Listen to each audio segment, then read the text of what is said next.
Good afternoon, everyone. We will be having discussion today about educating next generation when it comes to autonomous e-mobility. We'll be enlightened by the thoughts provided by Professor Frank and Professor Sergio on the matter. And allow me to introduce myself again. My name is Usama Ebead. I'm from the Civil Engineering Department at Qatar University, something that doesn't relate much to autonomous e-mobility. However, when it comes to education, there is something or a lot to talk about. And let me start the discussion. Like, we will have a number of questions. We'll be glad to have the thoughts from our guests here. So if I would start to ask Dr. Sergio, how can we design educational programs that seamlessly integrate technology and engineering to provide a holistic understanding of autonomous e-mobility? Okay, let me make a comment on this issue. To give you an answer, I would like to, let's say, highlight the fact that first of all, we have to decide what type of let's say, engineer, technician we want, because there is a huge difference between someone which is prepared in a holistic way, like you say, so is capable of understanding many, many aspects of this technology. This is one thing. Another one is an engineer which is capable of going deep inside some specific topic. I think we have to be very careful. Also in Polytechnic, we have a lot of discussion about what type of engineer we want to deliver to the industry market, because autonomy and electric vehicles are a very complex and broad technology where you need a lot of vertical specialization, like computer science, electronics, electric, battery, chemicals, and so on and so forth. So from one side, my understanding is that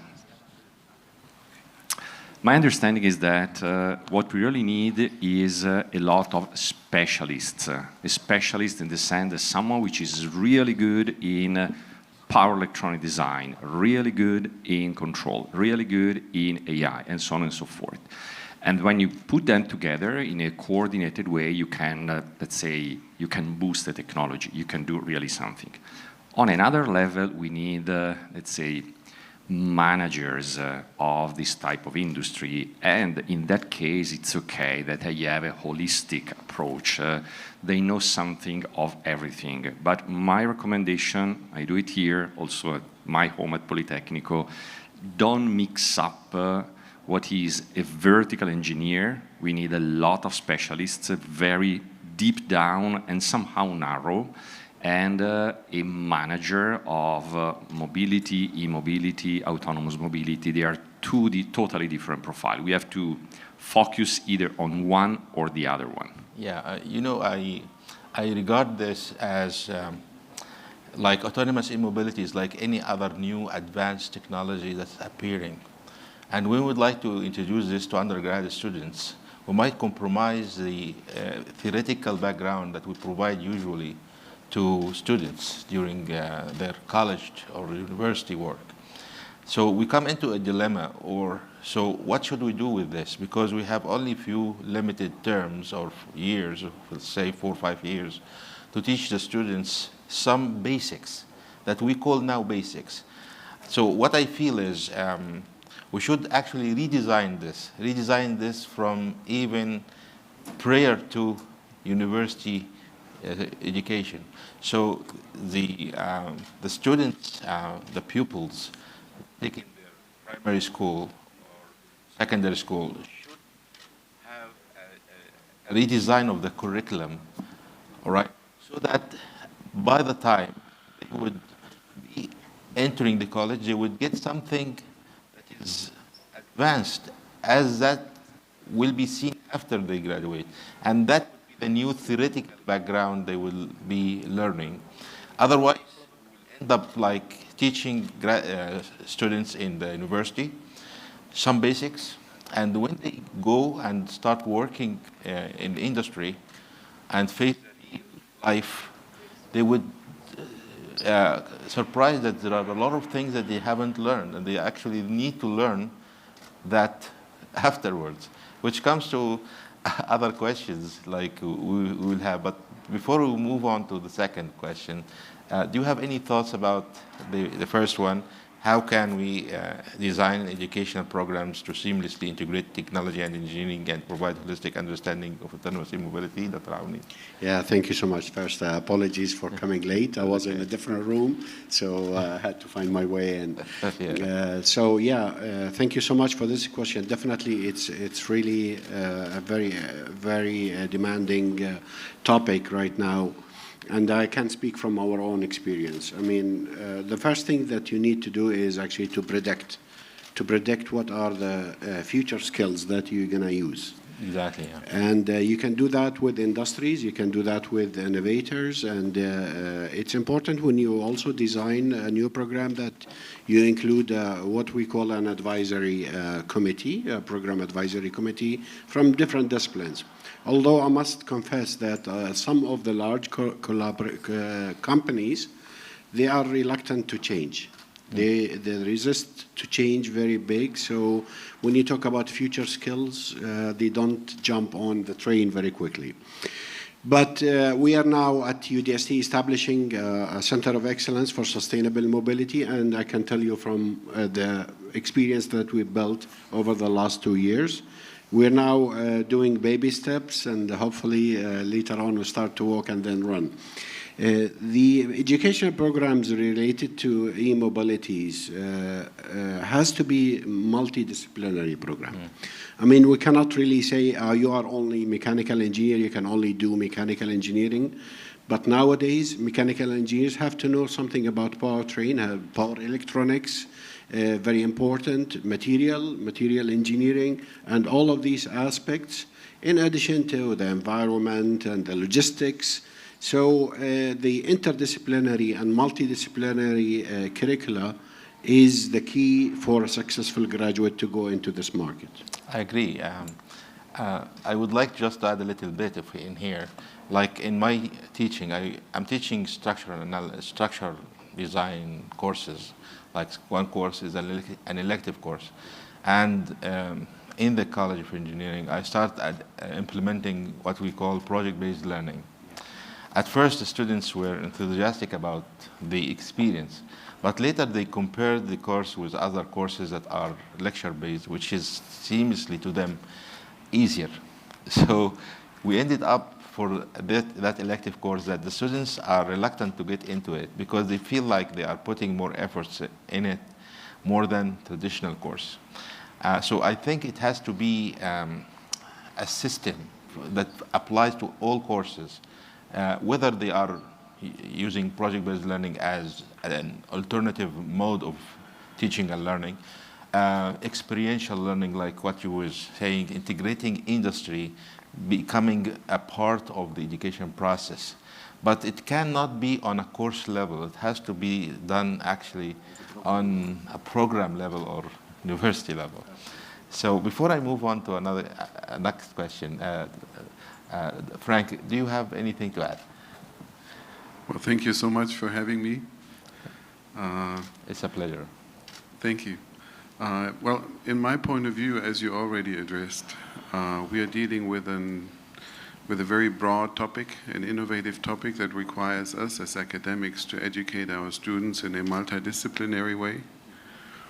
And I would go a little bit further, so also to say that it's not only about like having engineering being done in a multidisciplinary way, but also to educate our students in a sense that they also have an understanding about the social sciences.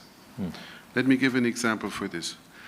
Especially autonomous e-mobility is something that requires passengers, customers to accept the technology. There is a soft factor in it. So it is also about understanding customers, understanding their behavior, understanding their preferences, and have an understanding how to include this and how to translate this into the language of the engineer when you engineer a car, for example, or a vehicle. Also, it is a sense of social sciences for that we need to understand that societies need to be ready for that technology to adopt it.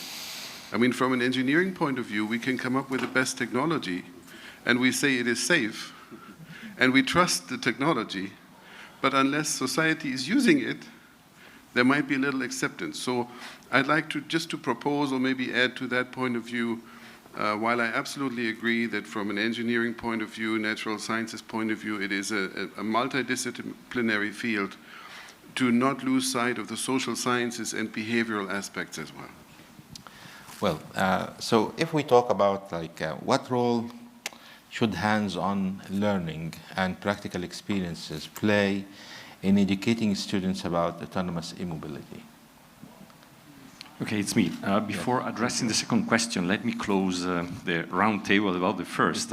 Let me stress again my point, which is actually quite different to what you said. Yes. So if you talk about a mobility manager, I agree with you. Also social science, you have to understand the complexity, but you are a mobility manager, someone that pick up the technology, put together, organize services, and so on and so forth. That's fine.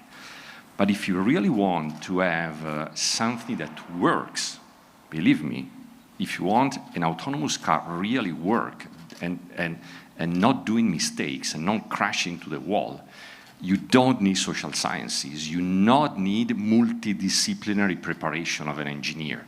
You need that every engineer makes a very, very good job in its area, like designing power electronics, like designing a localization algorithm.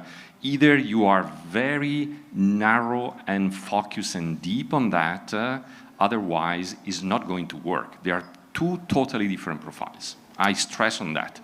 So if you prepare an engineer that knows something of everything, he or she is not going to know really nothing well. And with an engineer that really does know nothing well, you are not doing autonomous driving because it's a super complex field. You need a lot of vertical specialization. Each of them should be very, very deep. I come from experience, which is autonomous racing. In autonomous racing, you have to put together 3, 4, 5 types of specialists. Each of them should do a perfect job. If not, you crash into the wall. No social sciences, no multidisciplinary. You need specialists, very good, very deep. Next question. Thank you very much. The next question, how to do hands-on? Okay. I mean, from my experience, so what we do at Politecnico, I'm talking about graduate students, mostly graduate students. Let's say I can bring, say in my experience, we do a lot of collaboration with industry. I have a lot of research contract, research cooperation. My experience is the best way is to put a student, let's say master students, by the end of its master, within a team, a research team working with real stuff, with real industrial projects. They like it a lot. They are in a team, so there are also PhD students, research assistants, so they can enter smoothly in learning how to deal with practical problem, real problem, hands-on, and so on. That's my simple experience. Just put them as soon as possible with a junior role within a research team, doing real stuff, possibly in collaboration with companies. It helps them also to understand complex systems, something beyond what is given in class at theory, but also based on practical experience, hands-on experience. They get to know how complex the systems are and get experience from industry people. Dr. Awni. Yeah, absolutely. Yes, absolutely. The engagement of industry is a must. I must add to what my colleague said, that giving real problems from industry back to the classroom is one of the best way to do experiential learning and the hands-on experience. Bringing a research problem or a problem to be solved to the classroom is the best way. And this is where the innovation comes into the picture. And going back to our first question, this is where you need people to know more than what they study, a little bit more, be more innovative in different fields so that they can serve the purpose in the right way. Very good. Dr. Frank. Yeah, I would just like to underline the relevance of complexity and understanding complexity, understanding that those problems, be they technical, be they commercial, are not trivial to be solved. There is no uniform way to address them. There is not one single solution to a problem. So you have to be able, as someone in the field, to address complexity and know how to maybe navigate. From an education point of view, it might help to learn this via means of learning about systems theory, system simulations, working with like system dynamics, as a tool perhaps to understand the dynamics of systems that we are dealing with. Very good. Thank you very much. At this point, we still have a lot to talk about, but at this point I might invite the audience in case they have any questions. Okay, so I would move on. So obviously we came to realize the importance of creating opportunities for students to engage with real-world applications. So in your views, how can we create such an environment that would help students get these opportunities? So let's start with Dr. Sergio. It's a very general, difficult question. I mean, to create opportunities, the basic,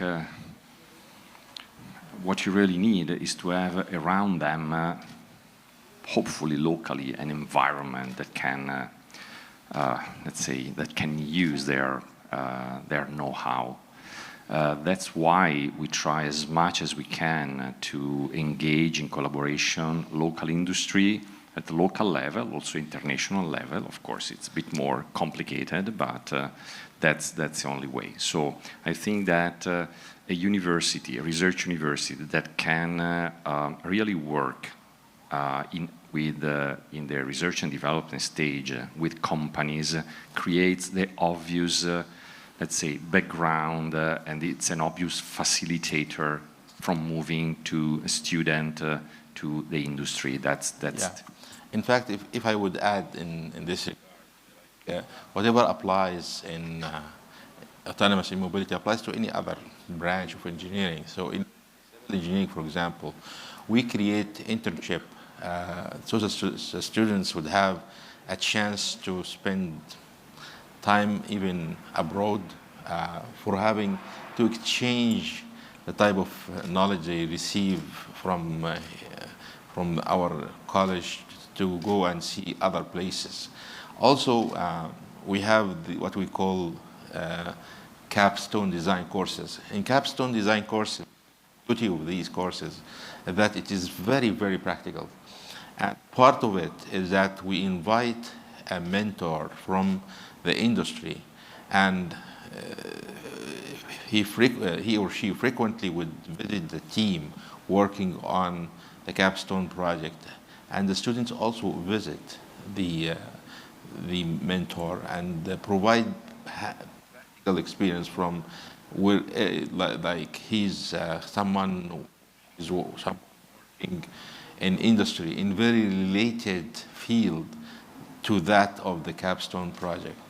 Not to mention also, we have a dedicated full semester for all students where they only get practical training. So this practical training can be inside Qatar or outside of Qatar with a pure industry-related institution. It's not in a university, it is with industry. So I believe that these opportunities that can be generated by the university or by the government even, in the shape of scholarship or paid internship, can be very beneficial to the students. Absolutely, I do agree. However, we do the same thing. I mean, we send our students for 9 weeks for training with industry. Now, a lot of industry are welcoming these internships, but a lot they are hesitant because they don't want to spend the time, the money, and the efforts on somebody who may join other companies. That's for a fact, and there are some challenges. One additional method of creating job is to support innovation of students. Rather than trying to seek jobs or opportunities, the students themselves can create jobs for others through entrepreneurship and innovation. And this is one way a lot of good startup companies, they start to offer opportunities to others. So we really need to start to pick the brains of our students to be innovative and to be entrepreneurial as well at the same time. So this is one way of creating opportunities. Great, yes, sure. If I move to another question, it's obvious very important that students would realize from the beginning that they are not learning everything, and there must be something new they would get to know after they graduate. So to get pace of technological advancement, how can we a culture of lifelong learning among students in the field of autonomous e-mobility? How to encourage students that they need to learn, that they keep learning after they graduate? So I have a special opinion on this field. So my feeling is that today's students, more and more, probably differently from the students from, 10 or 15 or 20 years ago, they're very keen to change. So they continuously look for something new and so on. What is really missing, ironically, is not their ability to change or to be curious or to do something different, but they are lacking the willingness to slow down and to go deep down. This was something that 20 years ago maybe was a bit different, so people tend to stay and deep down and dig down, and maybe with a bit of problems in evolving. Now, from my point of view, is exactly the opposite. I see much more problems in, say, slow down, dig down, do one thing very good, don't move away every year from one topic to another or something different. So from my point of view, this is not a problem. We have another problem, a problem of patience to stay on a topic, to learn in depth in a topic. Yeah, I also think that since we provide the students with the knowledge, they should realize that it's not the end of the game, okay? There is still to learn.